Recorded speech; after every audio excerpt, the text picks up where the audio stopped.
The dog is shooting my channel, and I'm going to show you how to do corn. Right now, this is the corn, yeah, and all you need to do, and this is something you can obviously practice.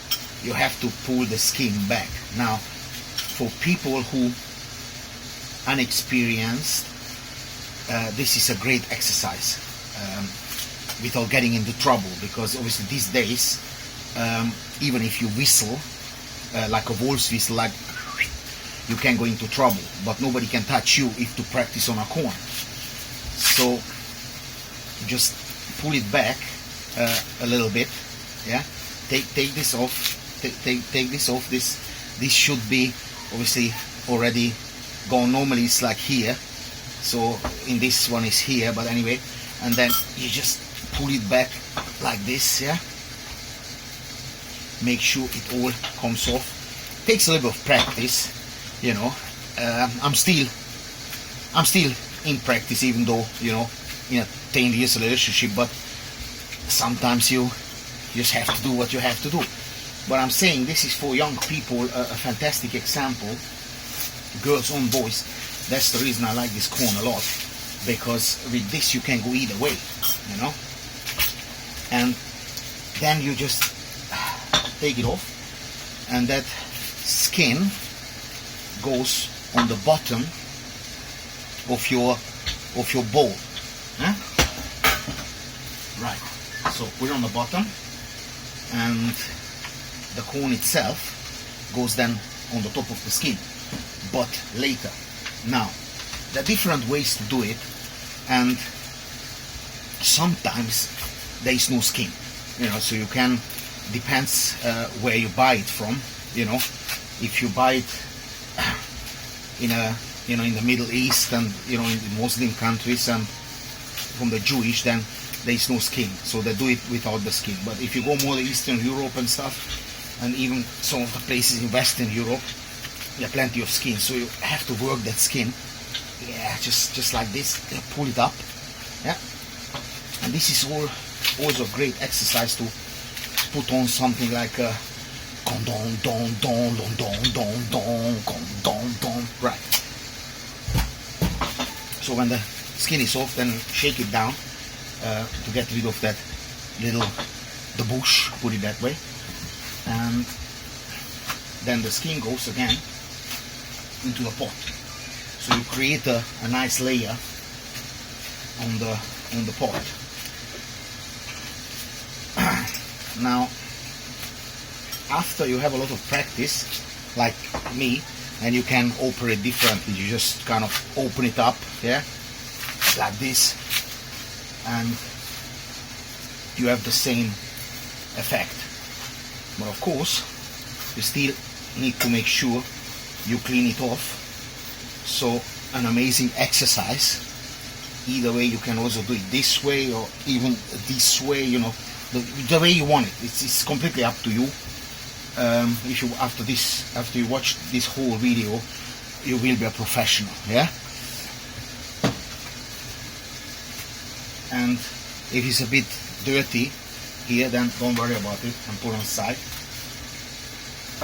But also make always sure that you get rid of that excess hair, that bush, because in 2020 you don't like the bush anymore. You know, the bush is not really nice, because it's gonna stuck between your teeth when you then actually going for the corn, and it's a lot of this kind of stuff which is not nice. Okay, so again, rip it up, take off that skin, open it up like a fufu, and when it's a little bit rotten, then you take a knife and just chop it out just like this, yeah. Now, I always prefer to buy the corn in the skin, because it keeps me exercised, plus it's much fresher. Now if the corn does not have a skin, then it hardens. Yeah. Now if you eat hard food, it's much more difficult to digest. Yeah? Therefore I prefer it that way, so when you push it, it's nice and soft.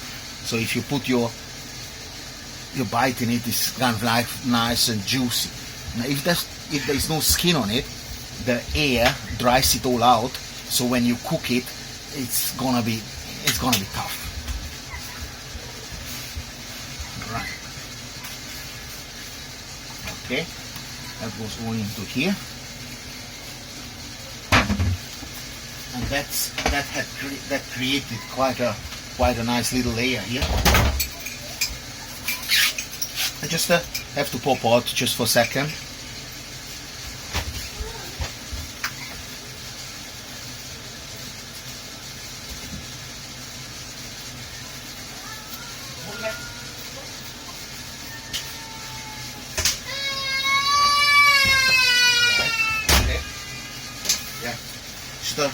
Created a little bit of background noise because it was too quiet. So let's take all this off nicely.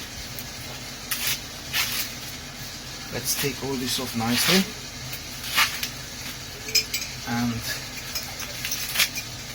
I put another layer of that skin. You can also shake it just like this, yeah? So all this bush falls away. Then you break it off, and then when you created a nice and decent layer, then you shove in the corns. Now this layer is important because it gives the corn a better taste. Plus, furthermore, the reason we also put it in, because this stuff back in the days we nicked from the farmers in Eastern Europe, yeah?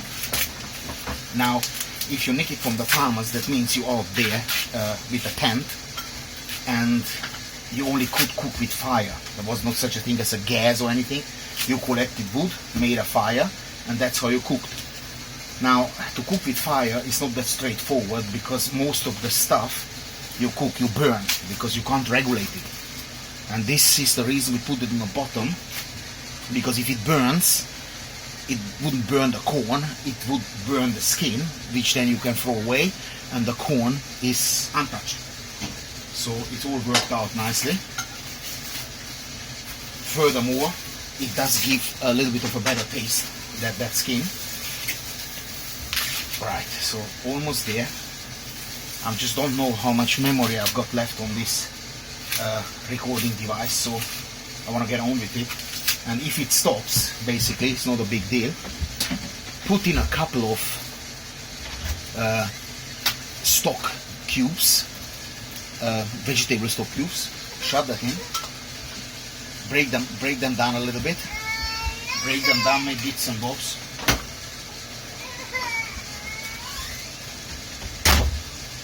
Sorry about that background noise.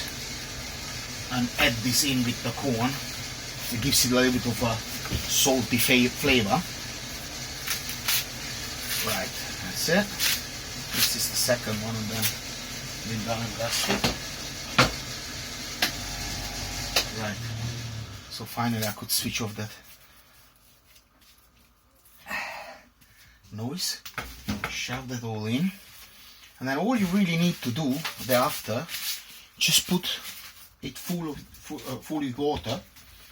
Put on number 6 or number 10 till the water boils, and when it boils, obviously put the lid on, and when the water boils, then you just put it back to number 2 or number 3, and it will cook. It will take a while. A couple of hours easily, maybe more, depends how much you got, but you can't cook it quicker, and you shouldn't, because, right, now let me just remove this for you to see. You see, you just put them in randomly, doesn't really matter. Put a couple of in between as well for the taste, and then the rest on the top. just like this. Okay, and you've got another cube. Just break it down in little pieces. You can also dissolve it in hot water if you want. That's even better, but I can't be bothered. So I just put it in little pieces like this, and then the water obviously will all dissolve it. Now back on the camping in Transylvania back in the 80s, we used water from the river, boiled, or rainwater to cook this, because there was no drinking water. There was no such thing. You couldn't really kind of buy drinking water in the shop. You could buy water, but all was with the bubbly ones. The bubbly ones you could buy, but I don't think back in the day still water was available. Everybody just used the tap water. Or they went to some places to get bubbly water free from some special wells like Korond and Seike and Borsod. So those are little places which we went to get free water, which was proper natural well water, but it was bubbly, so unbelievable actually. So it just came out of a little hole, but it had already kind of soda in it, which is fantastic. Okay, so that's that, and now put a few liters of water until it covers up the whole thing. Put a lid on it, and you home and dry. Now, doggies for tuning my channel, like, share, comment, and do some corn, or at least watch it.